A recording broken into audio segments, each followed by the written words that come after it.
Apa itu ilmu politik? Secara umum, ilmu politik ialah ilmu yang mengkaji tentang hubungan kekuasaan, baik sesama warga negara, antar warga negara dan negara, maupun hubungan sesama negara. Ada beberapa sifat-sifat ilmu politik.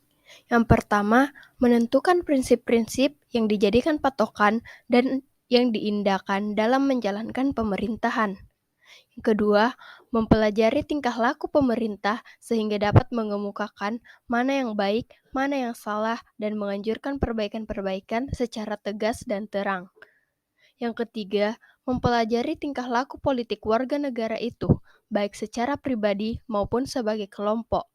Yang keempat, mengamati dan menelaah rencana-rencana sosial, kemakmuran, dan kerjasama internasional.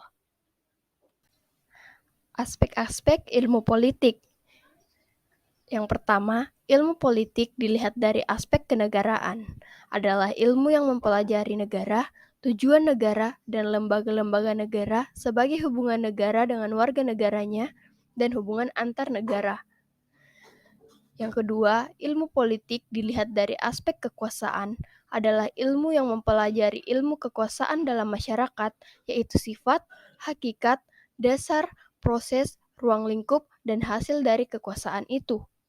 Yang ketiga, ilmu politik dilihat dari aspek kelakuan politik, yaitu ilmu yang mempelajari kelakuan politik dalam sistem politik yang meliputi budaya politik, kekuasaan, kepentingan, dan kebijakan. Perilaku politik melakukan pemilihan untuk wakil rakyat atau pemimpin, mengikuti dan berhak menjadi insan politik, mengikuti ormas atau organisasi masyarakat, melakukan pemilihan untuk memilih wakil rakyat atau pemimpin, ikut serta dalam pesta politik, dan berkewajiban untuk melakukan hak dan kewajibannya sebagai insan politik. Beberapa penerapan politik di sekolah dasar. Yang pertama, melaksanakan dan mengikuti pengibaran bendera. Yang kedua, mengenalkan simbol dari politik. Yang ketiga, ikut dalam berbagai kegiatan sekolah. Yang keempat, berbagi diskusi politik di sekolah antar guru. Yang kelima, diskusi politik sesama antar teman sebaya di sekolah. Yang keenam, ikut mencalonkan diri pada pemilihan ketua kelas di sekolah.